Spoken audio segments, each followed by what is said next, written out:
अब आपके घर पे मैं एक एग्जांपल देता हूँ, आपके घर पे टाटा स्काई का सैटेलाइट लगा हुआ है, तो इसका मतलब टाटा ने आपका घर खरीद लिया। मरती हमेशा पब्लिक है। कोई भी पॉलिटिकल आदमी या कोई अगर नेता या कोई ऐसी चीज अगर मरता है या आज तक मरा है तो मुझे बताओ। कि अंबानी को जेड प्लस सिक्योरिटी मिली हुई है। अरे भैया वो जितना टैक्स भरता है ना उतने में उसको जेड नहीं, जेड प्लस प्लस प्लस जो सिक्योरिटी है उसे मिल जाएगा। चलिए जी, मेरा घर है जी, एक काम करता हूँ जी, मैं अपने घर की दीवार तोड़ना स्टार्ट कर देता हूँ, तो क्या बगल वाले घर पे फर्क नहीं पड़ेगा? नमस्कार, मैं हूं आपके साथ मनीषा डिंडोरिया। स्वागत है आप सभी का पंचायत पर। किसान आंदोलन काफ़ी दिनों से चल रहा है, लगभग 50 दिन से ऊपर हो चुका है किसानों को दिल्ली बॉर्डर पर बैठे हुए। देखिए, किसानों को तो तकलीफें हो ही रही है इस ठंडी में, लेकिन आम जनता भी इस किसान आंदोलन से कुछ परे नहीं है, क्योंकि तकलीफें तो उन्हें भी हो रही हैं। हाईवे जाम किया हुआ है, दिल्ली को चारों तरफ से किसानों ने जाम किया हुआ है, जिसकी वजह से आम जनता जो ऑफिस जाती है या फिर वहाँ से ट्रैवलिंग करते हैं या वहाँ से निकलते हैं, तो उन्हें किस तरीके की दिक्कतें, किस तरीके की दिक्कतों का सामना करना पड़ता है, उसी की जानकारी के लिए हम यहाँ पर हैं। इस वक्त दिल्ली में हूँ मैं। दिल्ली में हम जान लेते हैं यूथ मेरे पीछे है काफ़ी सारे। सर, ये जो किसान आंदोलन चल रहा है इस पर कुछ बोलना चाहेंगे? जैसे काफ़ी सारे रोड बंद किए हुए हैं किसानों ने, आपको तकलीफ तो होती होगी, बॉर्डर तक जाते होंगे या फिर वहाँ पर ट्रैफिक मिलता होगा? या श्योर तकलीफ़ होती है, और मेरी तरफ से ये बेकार है। आंदोलन जो किसान वाला है ये बिल्कुल बेकार है, ये नहीं होना चाहिए।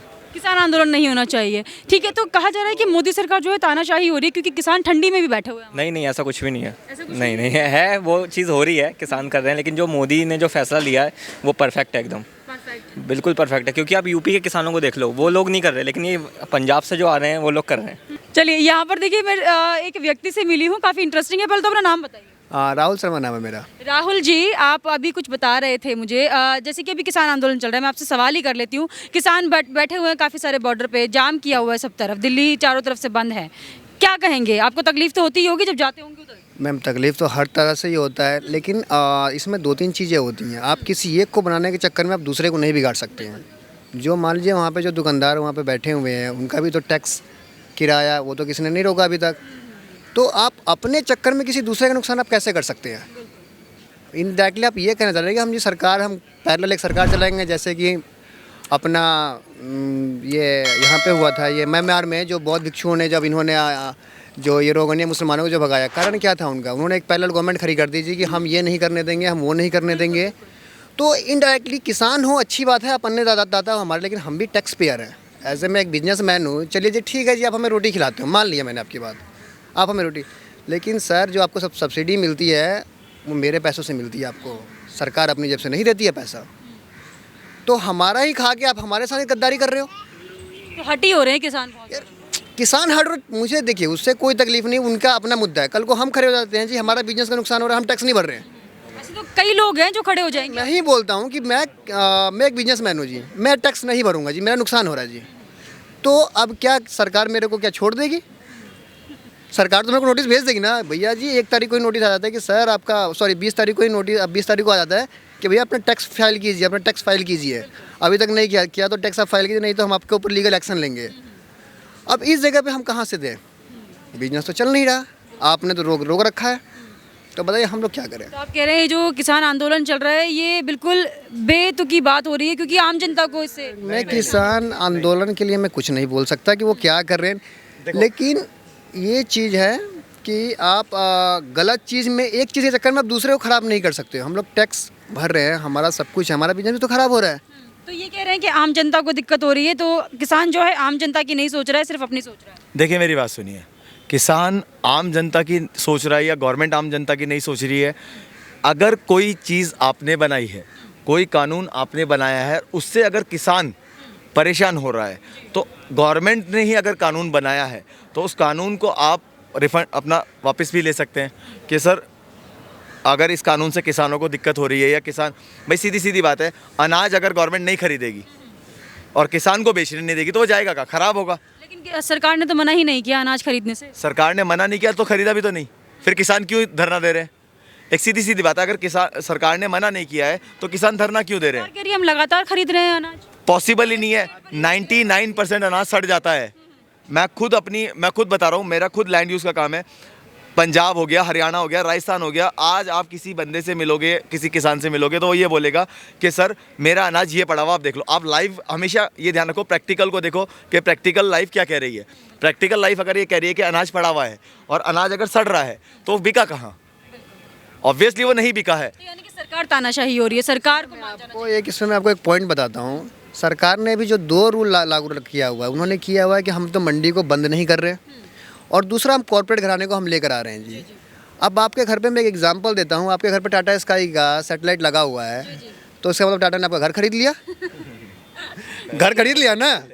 चलिए जी, किसान को इस सरकार ने कुछ नहीं दिया जी। 70 साल में किसान तो इतने फांसी लगा कर मर रहे थे, तब कहाँ चुना तो आप ही ने है ना। आपका पंजाब में दिक्कत है जी, पंजाब वाले बोल दे जी कि हमें नहीं लागू करना, केंद्र सरकार का है, वो अपना एक कैबिनेट में एक प्रस्ताव पारित करे, वो अपने सरकार से जाके बात करे ना। कितने % पूरे देश के किसान तो रोड पे नहीं आ गए। चलो जी, मान लिया कि आ गए, सर चुना तो आप ही ने ना 5 साल के लिए बहुमत के साथ, तो सर जाहिर सी बात है कि आप उनको, मैंने आपको स्टार्टिंग में भी मैंने एक चीज़ बोली थी कि आप एक के चक्कर में, अब मान लीजिए चलिए जी आधे किसान 30% 40% किसान वहाँ पे खड़े हो गए जी, मैं बोलता हूँ जी कि मैं अगेंस्ट में हूँ, मुझे भी रोड जाम कर देना चाहिए, कर देना चाहिए ना जी। जहाँ मन में आता है जी, हाँ जी यहीं पर झंडा गाड़ दिया जी। यार आपके बपौती नहीं है, ये देश आपकी बपौती नहीं है। साला तुम टैक्स नहीं भरते, सब्सिडी तुम्हें चाहिए, सब चीज़ तुम्हें चाहिए, हाईवे हमें चाहिए, और जब बात आती है कि हाँ जी कुछ दो, तो सर हमारे पास तो पैसा ही नहीं है। सरकार ने 2% टैक्स लगा दिया, सब्सिडी कितने % लेते हैं ये लोग? कभी 70,000 करोड़ रुपये एक सरकार ने दे दिया, कभी 30,000 करोड़ रुपये दे दिया। अरे बिजनेसमैन को क्या दिया? 70,000 या 20 लाख करोड़ का इन्होंने जुमला तो एक दे दिया, हमें मिला कितनों को? लेकिन किसानों से तो पूछा भी नहीं जाता। हाँ जी आपके अकाउंट में 2,000 रुपये आ गए जी, हाँ जी आ गए जी, आ गए जी, हमें क्या मिला? हमें तो कुछ नहीं मिला। जवाब देना चाहेंगे इनको? जवाब नहीं देना, नो डाउट, ये सही कह रहे हैं बिल्कुल, लेकिन बात ये है कि गवर्नमेंट अगर ये कर सकती है तो क्यों नहीं कर रही है।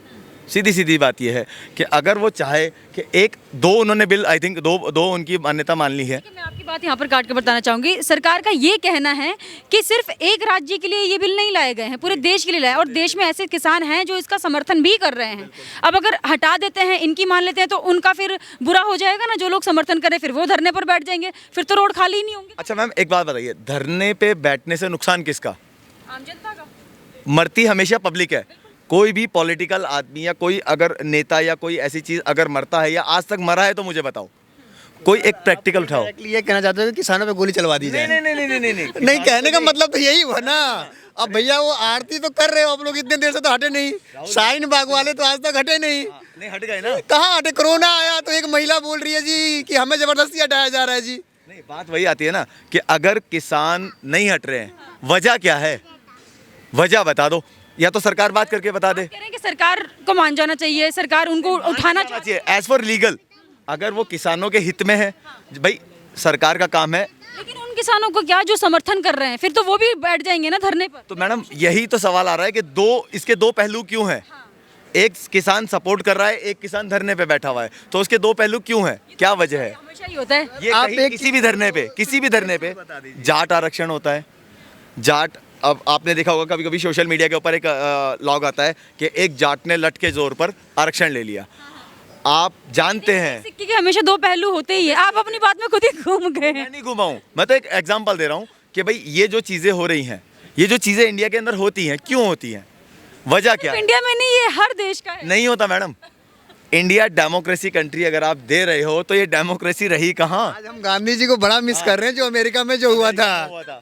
उन्हें गांधी जी बोलते जी बाइडेन साहब आप वेस्ट अमेरिकन ले लीजिए, और क्या नाम है ट्रम्प साहब नॉर्थ ले लीजिए, और झगड़ा खत्म कीजिए। देखिए हर चीज़ का एक रूल होता है कि आप कहीं भी कुछ भी बात करें, सरकार से आप बात करें। रामलीला ग्राउंड आपके लिए बैठा हुआ है। कांग्रेस सरकार ने क्या किया? रामदेव बाबा के खिलाफ उन्होंने हुआ, रात में लाठीचार्ज कर दिया।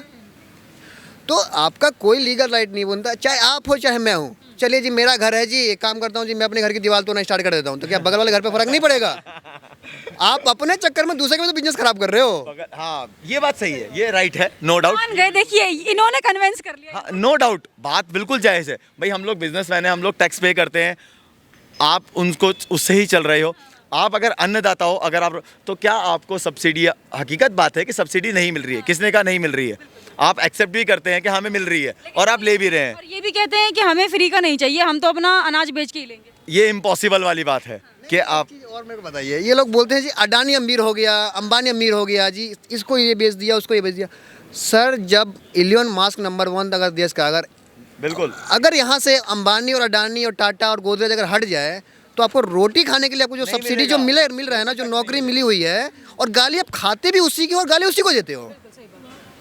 अगर ये क्योंकि काम भी वही कर रहे हैं। टैक्स पे तो वही करे कि अंबानी को जेड प्लस सिक्योरिटी मिली हुई है। अरे भैया वो जितना टैक्स भरता है ना उतने में उसको जेड नहीं, जेड प्लस प्लस प्लस जो सिक्योरिटी है उसे मिल जाएगा। जिस कंट्री का बोलेगा सर मुझे वीज़ा दे दीजिए, वो हाथ जोड़ के आएंगे सर आप हमारे यहाँ पे बस जाइए। हाँ बिल्कुल बेनिफिट। उनको उतना इंडिया को टैक्स पे कर रहे हैं उन्होंने। आई थिंक इंडिया का अंबानी अडानी ने 20% लोगों को तो नौकरी दे ही रखा होगा। अब उन्हें वही गाली देते हैं मतलब खाओ भी और गाली भी दो। तो ये इंडियन की फितरत होती है। देखिए सही बात है, इनका ये कहना है कि जिस तरीके से ये लोग टैक्स भरते हैं, बिजनेसमैन का सबसे ज़्यादा लॉस ये बता रहे हैं। अभी जो रोड जाम कर कर किसान बैठे हैं उन्हें सब्सिडी भी मिलती है, सरकार की तरफ से सारी फैसिलिटी मिलती है, लेकिन मिडिल क्लास हो गया है, बिजनेसमैन हो गए, इन लोगों को क्या सरकार फैसिलिटी देती है? ये लोग टैक्स भी भरते हैं और फिर इस तरीके के ट्रैफिक से भी गुजरते हैं, इस तरीके की ट्रेजेडी से भी गुजरते हैं। तो आम जनता का यहाँ पर नुकसान ही नुकसान है। आप इस पर क्या कहना चाहेंगे? हमें कमेंट करके ज़रूर बताइएगा। हमारे साथ ऐसे ही बने रहिए, देखते रहिए पंचायत।